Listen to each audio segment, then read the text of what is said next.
Marshall Peak, Kabanata 4169. Pagpapanumbalik ng Star Boundary. Hanggang ngayon ay naunawaan na ng mga eksperto ang kalawakan at karalegan ng malawak na universo. Noon lang nila napagtanto na ang mga Great Emperor ay isang espesyal na titulo lamang at hindi isang antas ng Marshall daw. Sa itaas ng Great Emperor, naroon ang Heaven Opening Realm, na nagpapahintulot sa isa na lumikha ng sarili nilang mundo sa loob ng kanilang katawan. Mayroong hindi mabilang na universe worlds tulad ng Star Boundary sa universo na ito. Kahit na ang malalaking domain ay mayroong mahigit 1,000 sa kanila. Ang bawat isa sa mga malalaking domain na ito ay may maraming mga nakatagong dragon at nakayukong tigre. Ang 36 na Heavenly Paradises at 72 Blessed Lands ay ang pinakamataas na kapangyarihan. Sa ibaba nila ay ang mga kapangyarihan sa 2nd grade at mga kapangyarihan sa 3rd grade. Sa malawak na universo na ito, ang Star Boundary ay isang patak lamang sa karagatan. Mahigit 10 taon nang wala si Yang Kai, at bagamat lumaki na siya ng husto, sumuray-suray pa rin siya sa landas ng Heaven Opening at malayo pa sa pagsulong. Ang piging ay tumagal ng 1 araw at 1 gabi, at si Yang Kai ay nagsalita din ng 1 araw at 1 gabi. Maraming eksperto ang nagulat at hindi mapakali sa mahabang panahon. Pag-alis nila, lahat sila ay mukhang wala sa isip. Nanatili ang mga Great Emperor. Sa isang lihim na silid, nagtipon ang mga Great Emperor, kasama sina Sheng Yuzo, Tian Yan, at ang 2 Great Elder ng Dragon Race. Kahit na ang huling 4 ay hindi Great Emperor ng Star Boundary, lahat sila ay may background ng Great Emperor, kaya kwalipikado silang lumahok sa naturang okasyon. Pinangunahan ni Hua Qingxi ang isang grupo ng mga tao na maghain ng tsaa at magalang na umatras. Matapos mag-chat ng ilang sandali, dumating si Yang Kai sa punto at same time na nagtanong. Bakit hindi ka pa gumagaling sa iyong mga sugat, at sa halip ay nagpakita ng mga palatandaan ng paglala? Ito rin ang pinaka-naguguluhan sa kanya. Ang mga Great Emperor ay makapangyarihan lahat at nag-iisa upang pagalingin ang kanilang mga pinsala sa lahat ng mga taon na ito, kaya dapat na sila ay gumaling. Kahit na may 1 o 2 na hindi kayang sugpuin ang kanilang mga pinsala, hindi ito dapat mangyari para sa lahat ng Great Emperor. Nagkatinginan ang lahat, mapait na ngumiti si Duan Hongchen at sinabing, hindi ka pa naging Great Emperor, at umalis ka sa Star Boundary hindi nagtagal pagkatapos mong makuha ang pagkilala sa langit at lupa, kaya hindi mo alam. Lumingon si Yang Kai, bumantong hininga si Duan Hongchen at sinabi, nakuha natin ang pagkilala sa langit at lupa at naging Great Emperor ng Star Boundary. Bagamat maaari tayong magpakita ng lakas na higit pa kaysa sa isang Emperor, tayo ay nakatali kasama ng langit at lupa. Mula noong nakaraang digmaan, kami ay malubhang nasugatan, at ang mga batas ng Star Boundary ay bumagsak, ang langit at lupa ay nawasak, at ang teritoryo ay hindi matatag. Sinabi ni Mo Wang, kung bumubuti ang langit at lupa, natural na mahiram natin ang kapangyarihan ng langit at lupa upang pagalingin ang ating mga sarili, ngunit ang kapangyarihan ng langit at lupa ay halos maubos na, kaya sino ang maglalakas loob na basta-basta magpatuyo ng lawa? Lahat ng ito ang mga taon ng pag-iisa ay para lamang sugpuin ang aking mga pinsala. Idinagdag ni Zhan, kung ito ay isang ordinaryong tao, dahan-dahan silang makakabawi sa tulong ng ilang mahimalang mga table tas at gamot. Gayunpaman, hindi natin magagawa. Kung ang mundong ito ay hindi magbabago, ang mga taong tulad natin ay hindi magkakaroon ng anumang pag-asa na makabawi. Maliban kung kami ay tulad mo, maaari kaming tumalon sa mundong ito at magtungo sa universo. Biglang naintindihan ni Yang Kai. Tulad ng sinabi ni Duan Hongchen, nakuha ng mga Great Emperor ang pagkilala sa langit at lupa, kaya sila ay nakatali kasama ng langit at lupa. Ang sitwasyon ng Star Boundary ay lumalala, at ang kanilang sitwasyon ay hindi optimistiko. Ang kakayahan ni Yang Kai sa pagbawi ay napakalakas, at mayroon siyang kapangyarihang wood element na nakondensed mula sa asensya ng Immortal Tree, kaya wala siyang anumang nakatagong panganib sa lugar na ito. Ngunit ang iba ay walang ganitong kaganhawahan. Kaya, sa huli, kailangan pa rin nating lutisin ang mga problema ng Star Boundary. Tumingin si Chu Chanji kay Yang Kai. Yang Kai, dahil nakabalik ka na, siguradong nakahanap ka na ng solusyon. Lahat ay tumingin sa kanya na may nagbabagang mga mata, puno ng masigasig na pag-asa. Agad na tumango si Yang Kai at sinabing, mayroon akong ilang mga ideya, ngunit hindi ko magagarantiya kung ito ay gagana o hindi. Kung ang mga ugat ng World Tree ay kapakipakinabang o hindi, malalaman lamang nila pagkatapos gamitin ang mga ito. Kung hindi ito gumana, maaari lamang silang lumipat. Gumana man ito o hindi, kailangan nating subukan. Tumayo si Yang Kai at sinabi, hindi dapat ipagpaliban ang bagay na ito, magsisimula na ako ngayon. Lahat, mangyaring maghintay at tingnan. Maaliwalas ang ekspresyon ng lahat. Ipinikit ni Yang Kai ang kanyang mga mata saglit, pagkatapos ay kumurap ang kanyang anyo at nawala. Nang muli siyang lumitaw, nasa tuktok na siya ng bundok. Ang bundok na ito ay 10,000 li ang layo mula sa High Heaven Palace. Ito ang intersection ng 4 na domain ng Star World. Ang bundok ay kasing taas ng 100 talam, ngunit ito ay isang tigang at walang pangalan na bundok. Walang kahit kititing na halaman, kulay abong graba at bato lamang. Ibinaon ang kanyang isip sa Small Sealed World, maingat na inalis ni Yang Kai ang mga ugat ng World Tree. Bahagyang yumanig ang Small Sealed World. Noong una niyang nakuha ang mga ugat ng World Tree, basta-basta itong inihagis ni Yang Kai sa Small Sealed World. Sinong mag-aakala na pagkatapos mag-imbestiga, nagugat talaga ang mga ugat sa Small Sealed World at naging maliit na saplang, baliw na nilalamon ang World Energy sa Small Sealed World at mabilis na lumaki. Sa paglaki nito, ang World Principles of the Small Sealed World ay mabilis na naperpekto at ang mundo sa paligid nito ay naging matatag. Kung hindi pa niya ito natuklasan sa oras na iyon, hindi niya iuugnay ang ugat na ito sa naunang payo ni Ada. Matapos itong matuklasan ay naalala ito ni Yang Kai. Dahil plano niyang gamitin ang World Tree para ayusin ang Star Boundary, natural na hindi papayag si Yang Kai na umunlad ito sa Small Sealed World, kaya agad niyang tinatakan ang buong Small Sealed World's World Energy para pigilan itong lamunin. Nang maalis ang mga ugat ng World Tree sa oras na ito ay isang maliit na saplang pa rin. Maingat na naghukay si Yang Kai ng isang butas sa kanyang harapan at itinanam ang maliit na saplang, pagkatapos ay tinakpan ito ng alikabok. Pagkatapos mag-isip tungkol dito, iwinagayway niya ang kanyang kamay at tinawag ang isang agos ng malinaw na tubig mula sa malayo at iwiwizek ito sa mga ugat.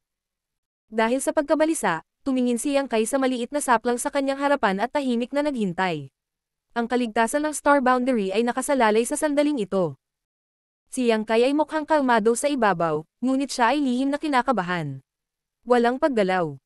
Ang maliit na saplang ay umindayog sa hangin, ang mga dahon nito ay berde, ngunit ang inaasahang paggalaw ay hindi lumitaw. Ang puso ni Yang Kai ay napuno ng pagkabigla. Ano ang nangyari? Noong una niyang itinapon ang mga ugat sa Small Sealed World, wala siyang nagawa at nagugat ito at sumibol ang mga sanga at dahon. Ngayong maingat na niyang nililinang ito, bakit walang gumagalaw? Habang iniisip niya ito, bigla siyang nakarinig ng bahagyang kaluskos. Bago malaman ni Yang Kai ang dahilan, ang kaluskos ay biglang naging isang dagandong, at ang buong burol ay yumanig. Kasabay nito, ang isang tuloy-tuloy at nakakatakot na puwersa ng pagsipsip ay nagmula sa maliit na saplang, na baliw na nilalamon ang nakapalibot na World Energy. Tuwang-tuwa si Yang Kai at mabilis na nag-imbestiga.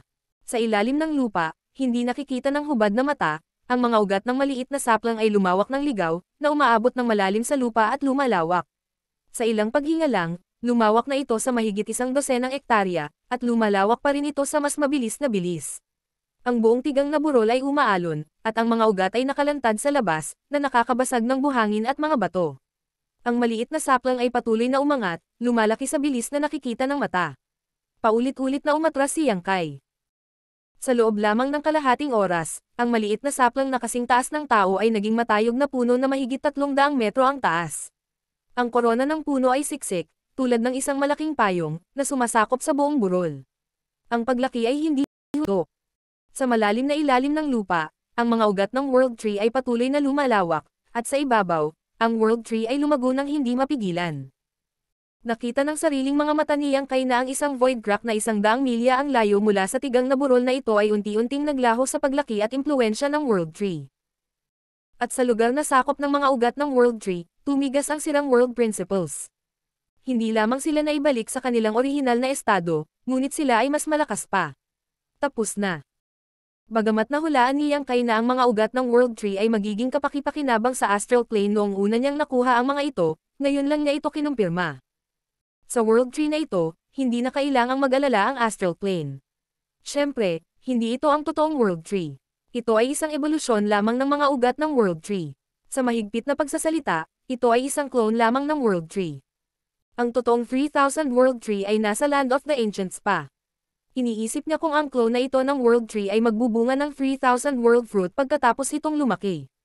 Tuwang-tuwa si Yang Kai. Kung kaya nitong magbunga ng 3,000 World Fruit, ito ay kamangha-mangha. Nang ang clone ng World Tree ay tumaas ng 100 talampakan, ang paglaki nito ay bumagal ng husto. Maingat na sinuri ito ni Yang Kai at nalaman na hindi nito naabot ang limitasyon nito, ngunit hindi ito makapagbigay ng sapat na enerhiya. Ang paglago nito ay nangangailangan ng isang nakakatakot na dami ng world energy. Halos lahat ng world energy sa loob ng daan-daang libong milya ay sinipsip ng tuyo nito. Bagamat automatikong dadaloy ang world energy mula sa ibang mga lugar upang mapunan ito, magtatagal pa rin ito. Matapos maunawaan ito, agad na naglabas si Yang Kai ng maraming source crystals mula sa kanyang space ring at galit na iwinisik ang mga ito. Ang source crystals ay sumabog bago sila tumama sa lupa, na naging purong world energy. Muling bumilis ang paglaki ng world tree. Ngayon na ang source crystals ay hindi na gaanong nagagamit sa kanyang cultivation, mayroon pa siyang natitira, na magagamit niya sa lugar na ito. Pero hindi pa tapos, lumakas ang divine sense ni Yang Kai, nagpapadala ng mga mensahe sa lahat ng panig. Ilang sandali pa, iniunat ni Yang Kai ang kanyang kamay at itinuro ang kanyang harapan. Nang magulo ang kawalan, lumitaw ang isang puyo ng tubig at lumabas si Mo Huang. Nang tumangala siya at nakita niya ang isang higanteng puno na 100 talampakan ang taas na nakatayo sa kanyang harapan, hindi niya maiwasang magulat. Ito ang World Tree. Nang magpadala si Yang Kai ng mga mensahe sa lahat ng panig, ipinaalam din niya sa kanila ang sitwasyon dito at ang mga pangangailangan ng World Tree, kaya natural na naiintindihan ni Mo Huang. Sa estriktong pagsasalita, ito ang clone ng World Tree. Sabi ni Yang Kai habang patuloy siyang nagwiwisik ng source crystals. Lumiwanag ang mukha ni Mo Huang. Ang bagay na ito ay talagang kapaki-pakinabang. Ang mga batas dito ay ibang-iba sa ibang mga lugar sa Star Boundary. Mas solid sila. Pagkasabi nito, naglabas din siya ng malaking bilang ng source crystals mula sa kanyang space ring. Sa susunod na sandali, lumabas din si Chu Chanji sa vortex at winisikan ang source crystals sa kanyang kamay nang walang sinasabi. Pagkatapos, Zhon Wuhen, Hua Linglong, Yao Jun. Ang mga Great Emperor ay mayroong malalaking imbakan ng source crystals sa kamay. Karaniwang hindi nila ginagamit ang mga ito, ngunit madaling gamitin sa oras na ito. Nagtulungan ang mga Great Emperor, at napakaganda ng tanawin. Ang napakalaking dami ng source crystal ay naging world energy, at hindi ito tinanggihan ng clone ng World Tree. Ito ay tulad ng isang napakalalim na butas, lumulunok hanggat maaari. Pagkatapos nila, sumugod din si Hua Qingxi kasama ang imbakan ng High Heaven Palace, Wen Zishan, at ang mga pinuno ng pangunahing puwersa sa 4 na teritoryo. Matapos matanggap ang Void Token, walang nagtago ng anuman at lahat ay nagambag ng kanilang lakas. Ang orihinal na disyerto na tigang na bundok ay abala sa ingay at kaguluhan. Ang World Tree ay patuloy na lumalaki. Ang mga ugat nito ay umabot sa ilalim ng lupa, kumalat patungo sa 4 na teritoryo, halos sumasakop sa buong Star Boundary. Saan man kumalat ang mga ugat, mabilis na nakabawi ang mga sirang batas ng langit at lupa. Ang makapal na death aura na bumabalot sa Star Boundary sa mahabang panahon ay tuluyang nawala sa sandaling ito. Marshall Peak, Kabanata 4170. Mga plano sa hinaharap. Pagkalipas ng ilang araw, lumipad si Zhon Wuhan mula sa malayo, na sinamahan ng isang dumadagandong na tunog. Sa kanyang kamay ay isang pag-iral na tila isang higanteng dragon. Ang spiritual chi sa paligid nito ay mapang-api. Ito ay isang ugat ng espiritu. Hinayla ito ni Zhon Wuhan mula sa kung saan. Lumipad siya sa harap ng World Tree at binasag ito. Ang ugat ng espiritu ay bumagsak at naging lumalakas na spirit energy. Para bang may sumabog na bagyo at hamampos sa lahat ng direksyon, niyanig ang lupa at kabundukan. Ang bagyong ito ay tumagal lamang ng 1 dosenang paghinga bago naglaho. Ito ay ganap na kinain ng clone ng World Tree. Sa tulong ng Spirit Vein, biglang tumaas ng 12 dosenang talampakan ang clone ng World Tree. Ang Great Emperor ng Ice Feather ay naglabas din ng isang ugat ng espiritu. Ganoon din ang ginawa ng Martial Beast. Sa napakaraming Spirit Veins, mabilis na lumaki ang clone ng World Tree. Si Yang Kai ay masayang nanonood noong una, ngunit habang pinapanood niya, mas nararamdaman niyang may mali. Ang paglaki ng World Tree ay hindi tumitigil sa lahat. Nag-aalala rin si Chu Chanji. Yang Kai, sisipsipin ba ng World Tree ang Astral World na tuyo? Kahit na ang paglaki ng World Tree ay nagpatatag sa bahaging ito ng Astral Boundary, at ang mga sirang batas ay malinaw na nagpapakita ng mga senyales ng pag-aayos, ang pagkonsumo ng spirit energy ng mundo ay masyadong nakakatakot. Kung magpapatuloy ito, tatagal lamang ng ilang taon para tuluyang maubos ang espiritu ng enerhiya ng buong Astral Boundary. Sa oras na iyon, paano kung ang mga batas ng Astral World ay naging matatag? Kung walang espiritong enerhiya, paano maglilinang ang isang cultivator? Hindi pwede. Medyo hindi rin sigurado si Yang Kai. Kung ganoon talaga ang kaso, madudurog na nito ang sarili niyang paa. Siya ay nagtanim ng clone ng World Tree upang iligtas ang Astral World, ngunit kung ang Astral World ay nagbago dahil dito, ang pagkawala ay mas hihigit sa pakinabang. Sa oras na ito, ang clone ng World Tree ay libo-libong talampakan na ang taas. Ang tigang na bundok na orihinal na umiral dito ay matagal nang naglaho, nadurog sa kawalan ng mga ugat ng magkahiwalay na ugat ni Pango. Ang napakalaking puno ay makikita kahit sa malayo. At sa ilalim ng lupa, ang mga ugat ng World Tree ay kumalat na sa radius na 1,000,000 milya. Ang lugar na ito ng 1,000,000 kilometro ay malinaw na naiiba mula sa natitirang bahagi ng star boundary. Ito ay binago ng isang hindi maipaliwanag at mahiwagang puwersa, na nagbibigay buhay sa mga wasak na batas. Lumipas ang oras. Makalipas ang 1 buwan, ang clone ng World Tree ay lumaki sa taas na 10,000 talampakan. Ang malaking canopy ng puno ay sumasakop sa daan-daang libong milya ng teritoryo. Ang matayog na puno ay parang isang Diyos na tagapag-alaga, na nagpoprotekta sa bahaging ito ng mundo. Ang mga ugat nito ay umabot sa hindi kilalang lokasyon, na sumasaklaw sa halos 10% ng buong star boundary. Sa puntong ito, biglang bumagal ang paglaki ng World Tree. Naramdaman ito ni Yang Kai ng mabuti at natuklasan na ang World Tree ay hindi tumigil sa paglaki. Invisible lang ito sa mata. Hindi na ito tumataas o mas malaki, ngunit ang mga ugat na umabot sa ilalim ng lupa ay kumakalat pa rin sa bawat sulok ng astral plane sa napakalakas na bilis. Kasabay nito, mula sa kalangitan, ang mga bakas ng hindi maipaliwanag na kapangyarihan ay naakit ng World Tree at hinihigop nito. Sa bawat sanga at dahon sa malaking tuktok ng puno, ang pure spiritual chi ng langit at lupa ay pinalapot at ibinalik sa lupa. Ang lakas ng mga bituin. Nagtaas ng kilay si Zhang Wuhen. Ang mga pandaman ng Great Emperor ay lubhang matalas. Walang kahit isang pagbabago sa World Tree ang makaligtas sa kanilang pagtuklas. Ang hindi maipaliwanag na kapangyarihan mula sa langit ay malinaw na ang kapangyarihan ng mga bituin sa malawak na universo. Nakahinga ng maluwag si Yang Kai. Mula sa kasalukuyang sitwasyon, ang star boundary ay maaaring ituring na matatag. Hindi na kailangang mag-alala na maubos ng World Tree ang spiritual chi ng langit at lupa ng star boundary. Ito ay sumisipsip ng kapangyarihan ng mga bituin at patuloy na lumalaki. Kapag natakpan ng mga ugat nito ang buong star boundary isang araw, ang mga batas ng langit at lupa ng star boundary ay ganap na maibabalik. Maaari pa itong makakuha ng hindi maisip na mga benepisyo. Ang spiritual chi ng langit at lupa na natupok dahil sa paglaki nito ay maaari ding mapunan ng kapangyarihan ng mga bituin na hinihigop nito. Isang araw, mapupunan nito ang spiritual chi ng langit at lupa na naubos nito ng 10 beses, 100 beses, o higit pa. Sa oras na iyon, anong uri ng mga pagbabago ang magaganap sa star boundary? Ang World Tree ay talagang napakahiwaga. Nagulat si Yang Kai sa kanyang dila. Nang lumingon siya para tingnan, nakita niyang medyo bumuti na nga ang mga kutis ng Great Emperor. Maging ang kanilang mga aura ay naging mas matatag. Ang star boundary ay nakinabang, at ang Great Emperor, na nakatali kasama ang star boundary para sa mabuti o masama, ay makikinabang din. Kahit na ang kanilang kontrol sa star boundary ay tumaas ng kaunti. Sa ilalim ng World Tree, mahigit 10 figure ang tahimik na nakatayo, tahimik na nagmamasid. Biglang tumibok ang puso ni Yang Kai. Inilabas niya ang aparato ng komunikasyon kay Luzo. Nang maramdaman niya iyon ay bakas sa mukha niya ang pagtataka. Gayunpaman, siya ay napakasaya at gamaan.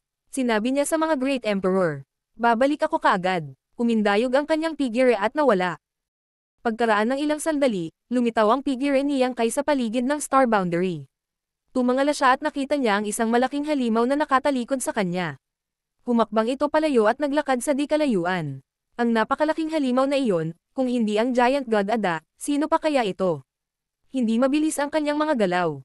Maaaring sabihin ng isa na siya ay napakabagal. Gayunpaman, ang bawat hakbang niya ay sumasaklaw sa isang kahanga-hangang distansya. Pagkatapos ng 2 o 3 hakbang, ang malaking figure ay isang maliit na itim na tuldok na lamang ang natitira. Lumipad si Luzo at nalat. "Guro, itong Giant God na si Ada ay biglang bumangon at umalis nang walang sinasabi." "Nakita ko." Tumanggo si Yang Kai. Naakit si Ada sa namamatay na aura ng star boundary. Siya ay nanatili sa periphery ng star boundary sa loob ng mga dekada, naghihintay na mamatay ang star boundary. Gayunpaman, sa pagkakataong ito, ibinalik niya ang clone ng World Tree at hinayla pabalik ang star boundary mula sa bingit ng kamatayan. Halatang may naramdaman si Ada kaya umalis na siya. Ang pag-alis ni Ada ay hindi rin direktang nagkumpirma sa hinaharap ng star boundary. Kung nasa bingit pa ng kamatayan ang star boundary, hindi basta-basta aalis si Ada. Ito ay isang magandang bagay. Nag-flash ang figure ni Yang Kai, at mabilis siyang umalis. Hindi nagtagal ay naabutan niya si Ada. Tumayo siya sa harapan niya at sumigaw. "Ada." Umangat ang ulo ni Ada para tignan siya. Nang makita niyang siya iyon, hindi siya tumigil sa paglalakad.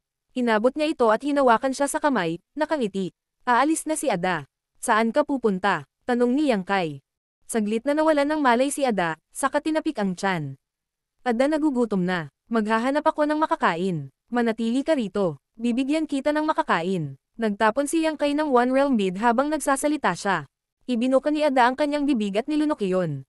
Habang ngumunguya, sabi niya, hindi ako busog. Ada, gusto kumain pa. Hindi nakaimik si Yang Kai. Gusto niya noon na manatili si Ada.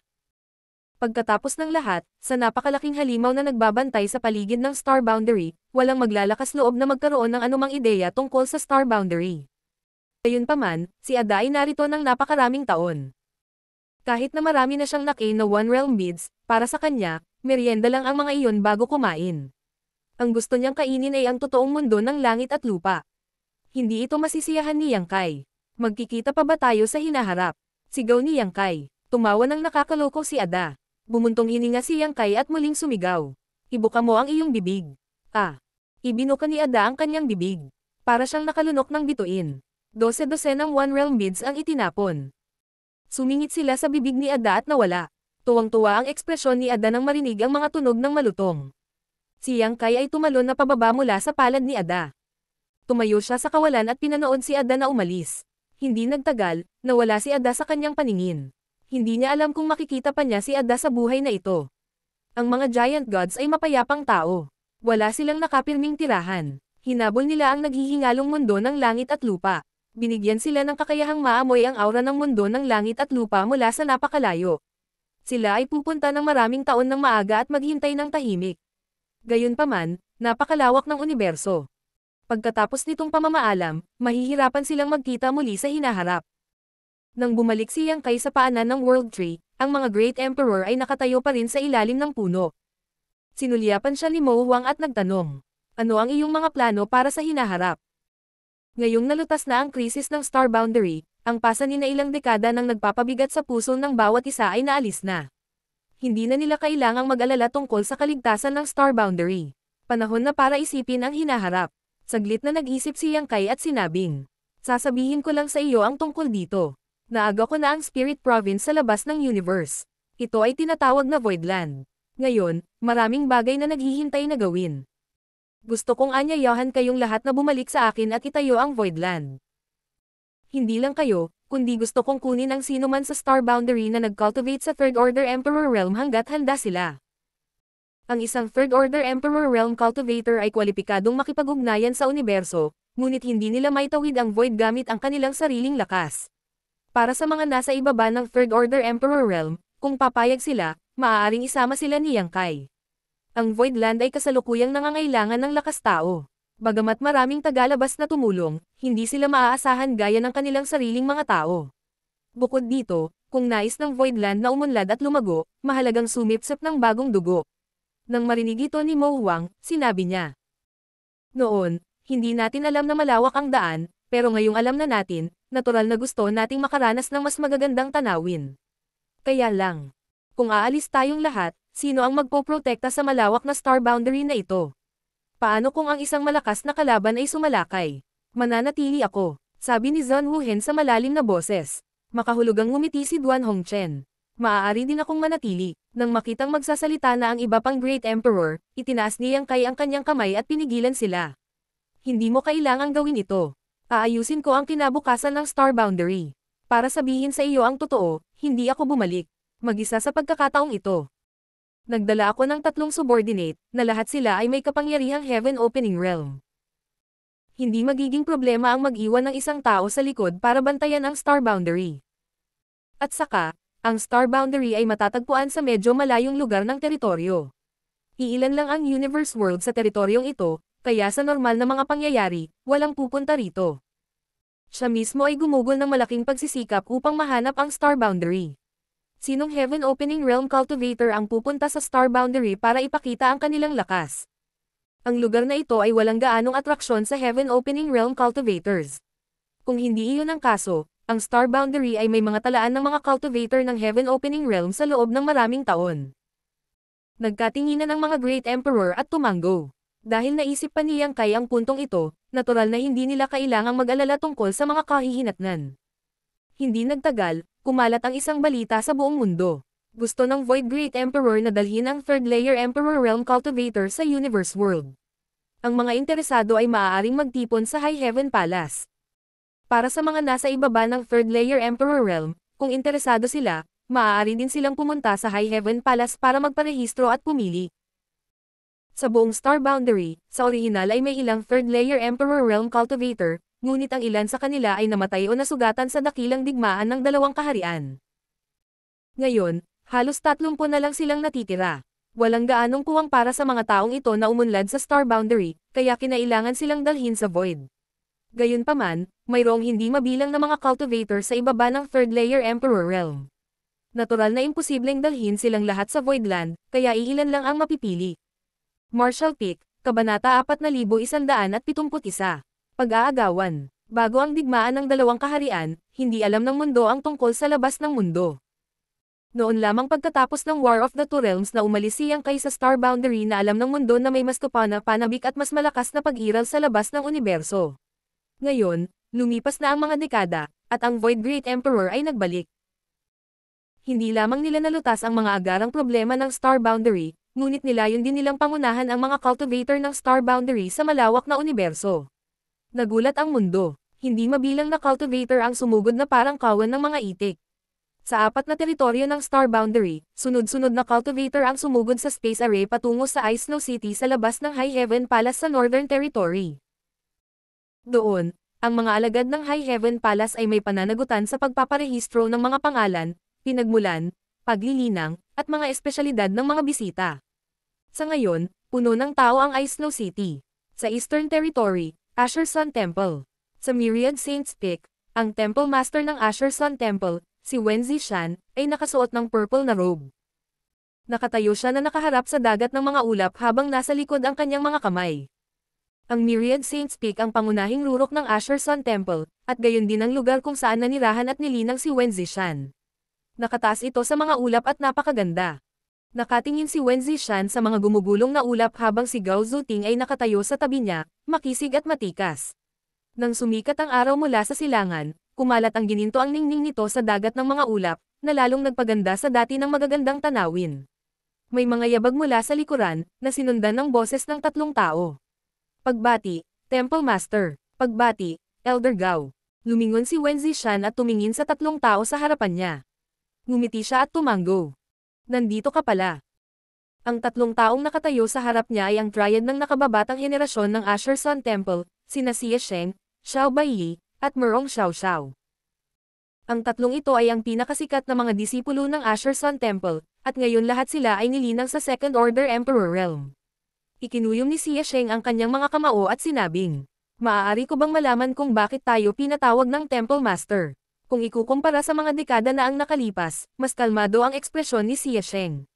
Noon, napakasigla ng kanyang ugali, ngunit pagkatapos ng digmaan ng dalawang kaharian, lumaki siya ng husto. Magandang balita, ngumiti si Wen Zishan. Sinabi ni Xie Sheng, "Paki-enlighten mo kami, Temple Master." Sina Xiao Baiyi at Merong Xiao Xiao ay tumingin din sa kanya na may kainahinala. Hindi nila alam kung anong magandang balita ang sinasabi ng kanilang Temple Master. Sinabi ni Wen Zishan, "Ganito, kayong 3 ngayon ay Second Order Emperor Realm Masters. Sa buong Star Boundary, walang mas malakas kaysa sa iyo. Oras na para sa iyo na kumuha ng mas mahihirap na pagsubok at mas mahirap na gawain." Seryoso ang tingin ng 3. Gusto kong pumili ng isa sa inyong 3 para magmana ng posisyon ng Asher Sun Temple Master, ngunit kayong 3 ay may kanya-kanyang lakas. Hindi ako marunong pumili, kaya kailangan kong pag-isipang mabuti. Nagkatinginan si Xie Sheng at ang iba pa. Oo, tumango si Wen Zishan. Kumunat ang noo ni Merong Xiao Xiao at sinabing, "Pero Temple Master, bagamat 3 na kaming Emperor, bata pa kami at walang karanasan. Paano namin mamanahin ang posisyon ng Temple Master?" Ngumiti si Wen Zishan. "Hindi mo kailangang mag-alala tungkol dito. Sa likod mo nitong hari, sino ang maglalakas loob na magsabi ng kahit ano? Higit pa rito, kailangan din ng templo kayong mga kabataan para mamuna. Maaari kang gumawa ng isang mas mahusay na trabaho kaysa sa aming mga matatanda." Ikinuyom ni Xiao Baiyi ang kanyang mga kamao at sinabing, "Pakiusap, muling isaalang-alang, Temple Master. Ang templo ay hindi pa nasa bingit ng pagkawasak. Natatakot ako na hindi nararapat na ipasa ang posisyon ng napakadali. Paano kung ang pundasyon ng templo ay nanginginig? Itinaas ni Wen Zishan ang kanyang kamay at sinabing, nakapagpasya na ako. Si Xie Sheng ay tumingin sa kanya na may kainahinala. Temple Master, parang narinig ko na ang Void Master ay nagnanais na dalhin ang mga tao sa labas ng universe. Hindi, tahimik na itinanggi ni Wen Zishan. Saan mo narinig ang chismis na ito? Naniniwala ka ba? Sinabi rin ni Xiao Baiyi. Nabalitaan ko na kukunin ng Void Master ang lahat ng Third Order Emperor Realm Masters. Kahit sinong cultivator sa ibaba ng Third Order Emperor Realm ay maaaring pumunta sa Ice Snow City para magparehistro. Kalokohan. Tumawa si Wen Zishan. Tumingin si Merong Xiao Xiao kay Wen Zishan. Temple Master, bagamat ang Void Master ay isa sa mga Great Emperor, nilinang niya tayo noong nakaraan. Maaari nating makipag-ugnayan sa kanya. Kumaibot ang mukha ni Wen Zishan habang nagpapakawalan ng tuyong tawa. Kaya ganito. Dahil alam mo na ang tungkol dito, hindi ito itatago sa iyo ng haring ito. Ahem, tama, may kukuha si Lord Void ng ilang tao at isasama sa labas ng universe. Ang iyong Martial Uncle Gao at ako ay bahagi ng grupong ito, kaya bago kami umalis, gusto kong ipasa ang posisyon ng Temple Master sa isa sa inyong tatlo. Kung tutusin, ang isang bahay ay hindi maaaring walang pinuno kahit isang araw. Ngayong wala na tayong lahat, ang templo ay nangangailangan ng mga ngasiwa dito, at sa tingin ko kayong tatlo ay bagay na bagay. Xie Sheng, bilang pinakamatandang senior brother, kailangan mong kunin ang posisyon ng Temple Master at mabuhay hanggang sa mga taon ng pag-aalaga sa haring ito at ng iyong Martial Uncle Gao.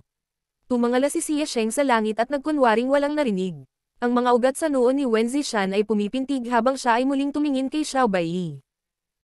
Xiao Bai, kahit na ang iyong lakas ay bahagyang mahina kaysa kay Xie Sheng, ang iyong ugali ay ang pinakamatatag.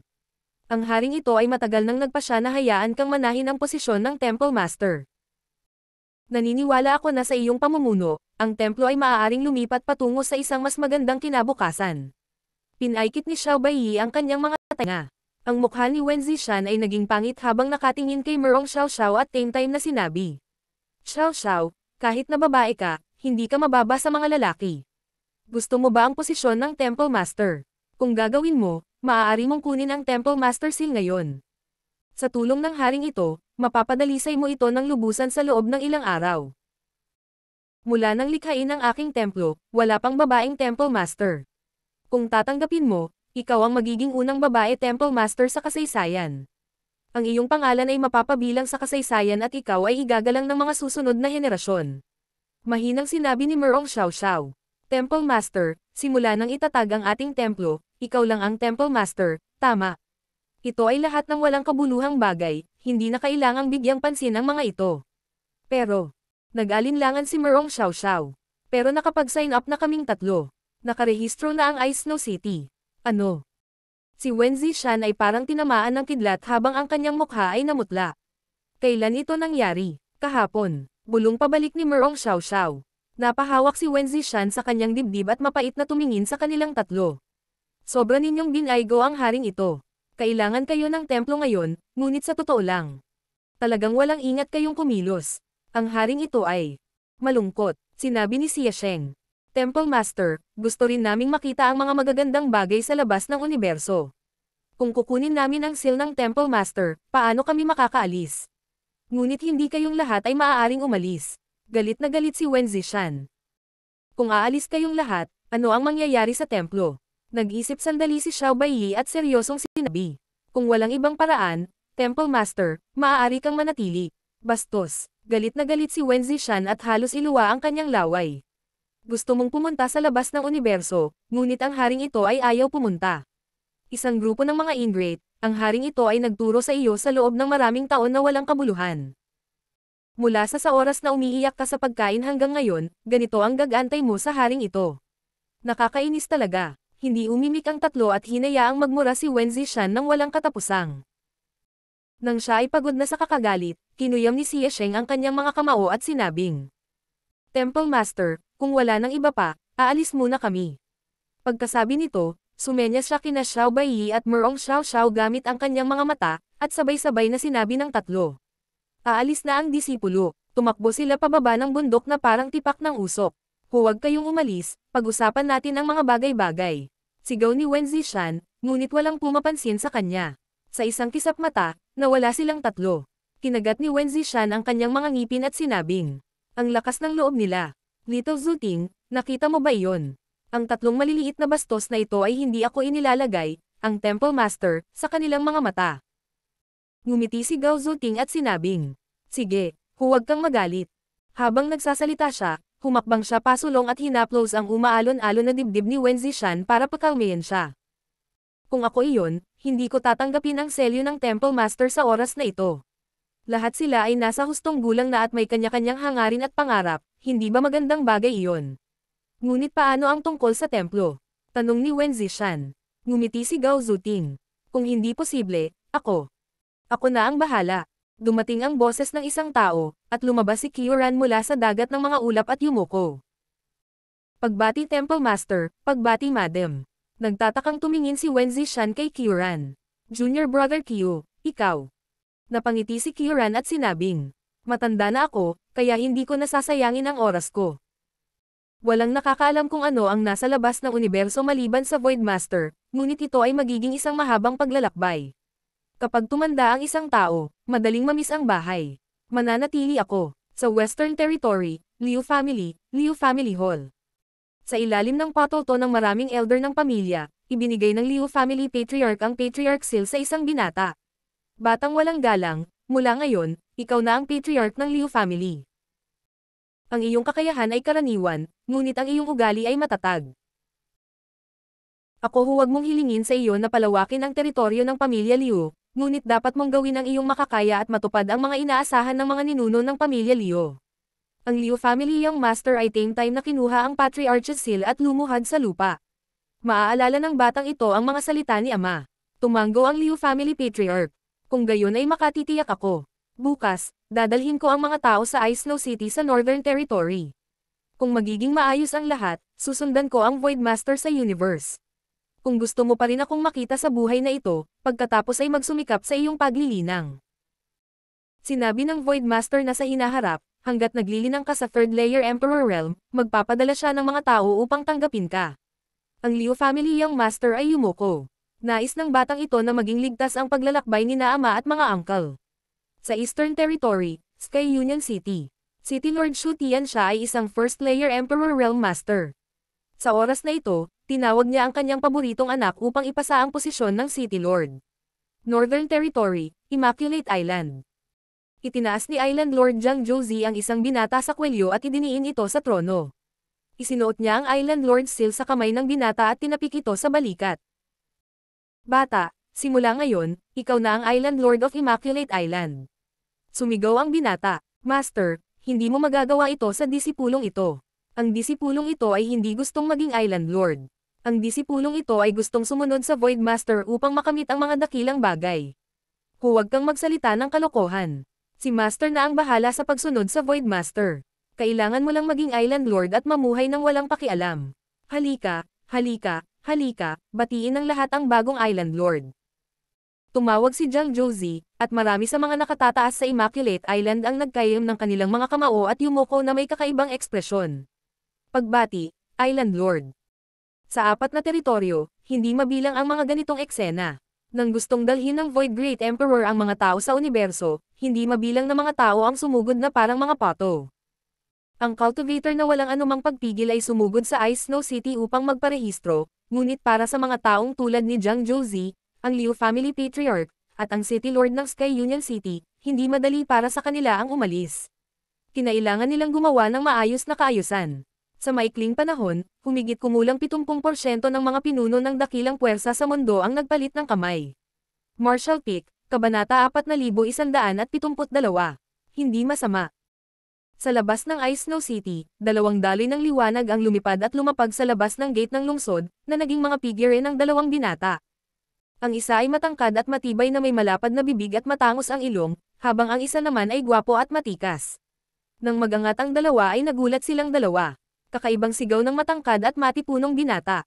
Zishao, napakaraming tao dito. Ang gwapong binata na tinawag na Zishao ay nagsabi. Ang Void Master ay bumalik ilang araw na ang nakalipas at nagdala ng balita mula sa labas ng universo. Sa pagkakataong ito, may aalisin siyang mga tao, kaya syempre lahat ay pumunta rito. 10 pa lang, araw, at mayroon ng napakagandang okasyon. Makikita kung gaano kalakas ang Void Master. Habang lumilipas ang panahon, mas marami pa sa hinaharap. Xiao, kailangan nating magsumikap sa pagkakataong ito. Masunod man natin ang Void Master at ang pagkamit ng magagandang bagay ay nakasalalay sa ngayon. Seryosong tumango si Xiao at ikinuyom ang kanyang mga kamao. Magsikap, kaya natin ito. Tara, pumasok muna tayo sa syudad. Tumawag si Zi Xiao at dumaan sa gate ng lungsod kasama ang kanyang mga kasama, naglalakad papasok sa lungsod. Kung titingnan mula sa labas ng lungsod, parang puno ng tao ang Ice Snow City, ngunit nang pumasok sila sa lungsod, nalaman nilang medyo iba ang sitwasyon sa naisip nila. Ang lungsod ay talagang napakalawak, at bagaman maraming tao, hindi ito masikip. Sa halip, tila napakalawak. Natigilan ang dalawa at hindi maintindihan ang nangyayari. Habang sila ay tulala, may nakita silang isang taong lumakad at nakangiting nagsabi.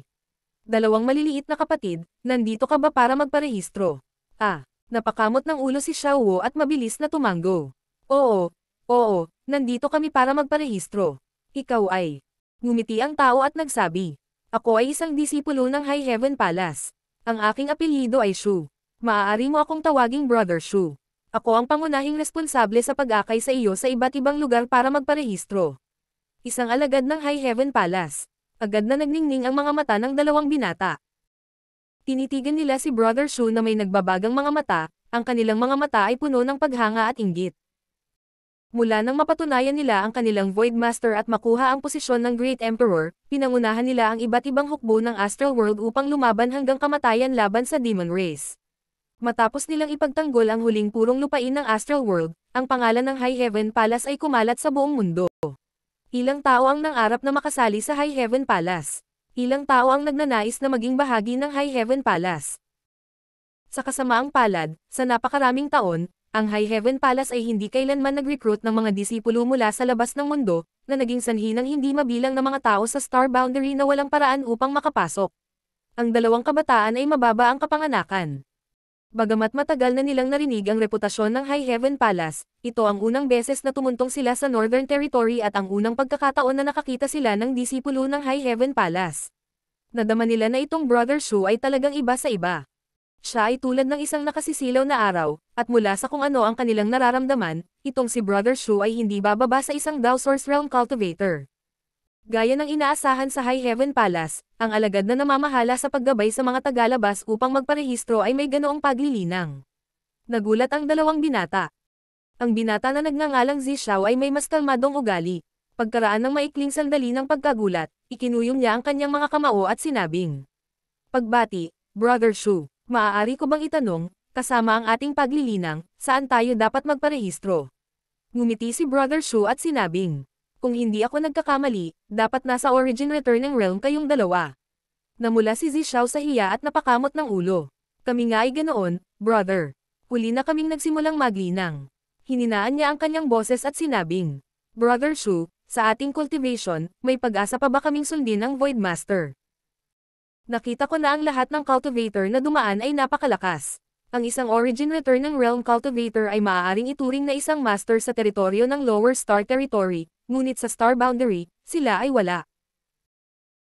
Matagal nang nag-alinlangan ang magkapatid noon, hindi alam kung pupunta sila sa Ice Snow City o hindi, ngunit sa huli, ang pagnanais sa kanilang mga puso ay nadaig ang kanilang pagiging inferiority complex. Pumunta sila sa space array at nag-teleport sa pinakamalapit na lungsod sa Ice Snow City. Tumawa si Brother Shu. Ang Void Master ay pumipili ng mga tao upang pumunta sa labas ng mundo sa oras na ito, hindi lamang dahil sa kanilang paglilinang. Siyempre, ang paglilinang ay bahagi din nito, ngunit kung mayroon kang iba pang mga espesyalidad, mayroon ka pa ring pagkakataon. Mga espesyalidad, nagtaas ng kilay si Zi Xiao.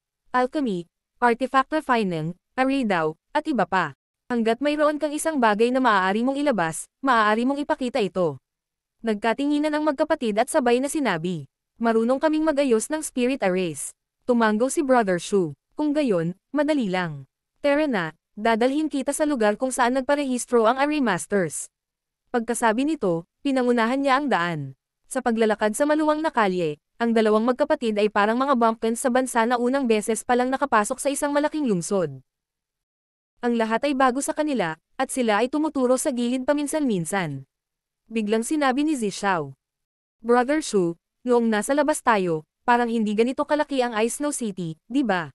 Bakit iba ang pakiramdam kapag pumasok tayo? Ngumiti si Brother Shu. Napansin mo rin ito. Hindi masama, masyadong matalas ang pakiramdam mo. Ang Ice Snow City ay talagang hindi ganito kalaki. Ang lungsod na ito ay maaari lamang tumanggap ng 1,000,000 tao, ngunit ngayon ay maaari itong tumanggap ng higit sa 10,000,000 tao. Pero napakaluwag pa rin ito, kahit na kayang tumanggap ng higit sa 10,000,000 tao, hindi ito mahalaga.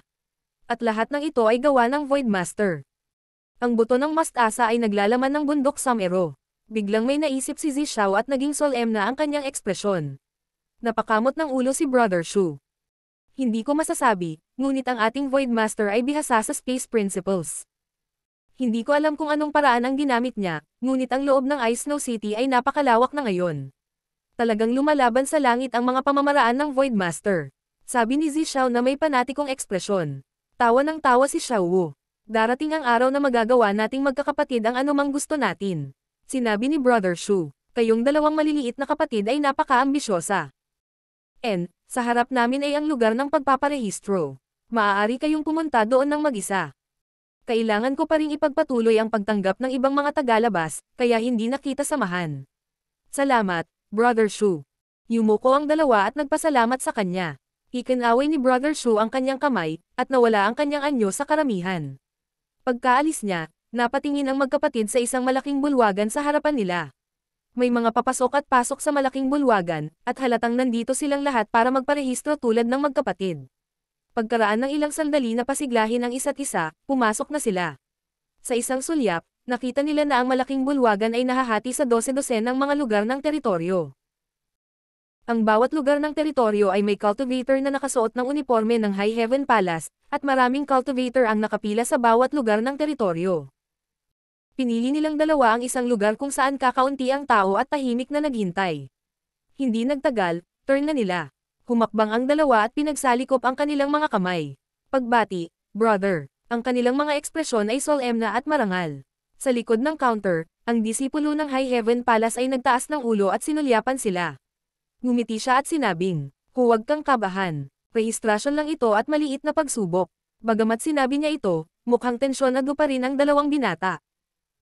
Sa ilalim ng patnubay ng alagad ng High Heaven Palace, iniulat nila ang kanilang mga pangalan, edad, at espesyalidad. Ang alagad ng High Heaven Palace ay tumingin sa kanila ng may pagtataka.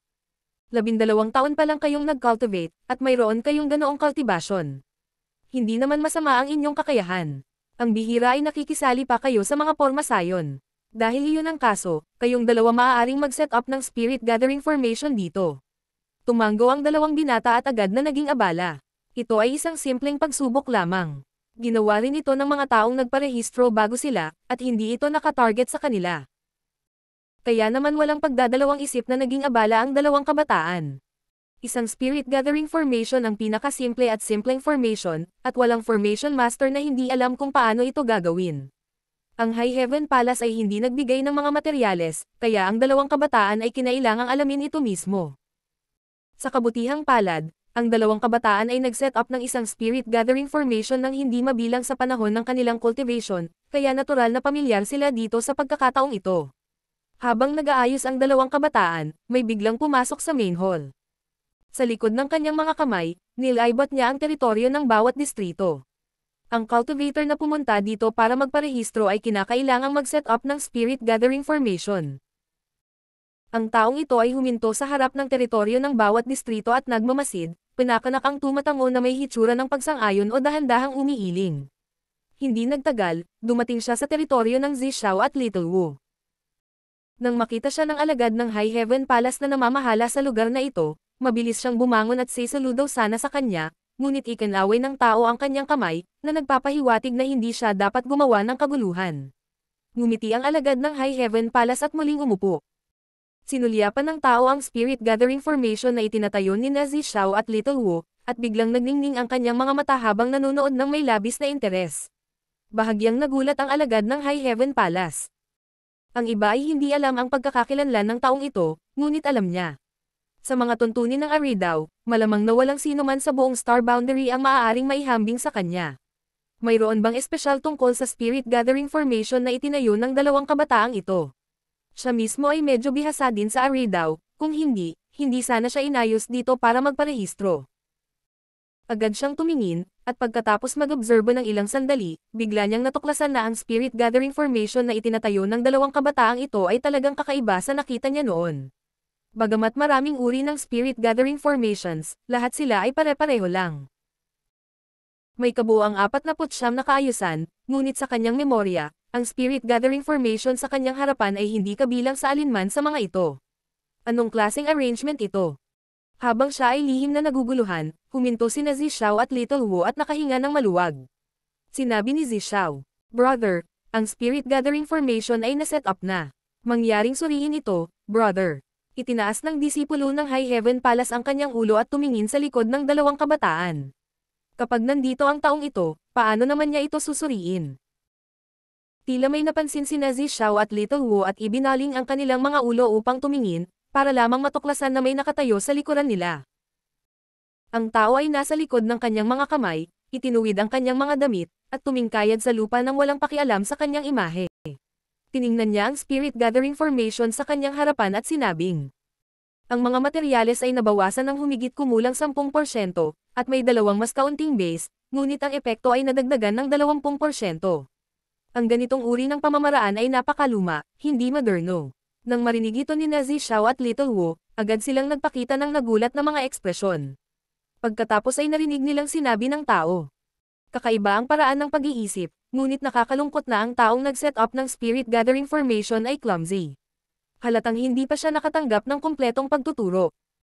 Kung maaari siyang maging mas mature, ang epekto ng Spirit Gathering Formation na ito ay maaaring tumaas ng isa pang 10%.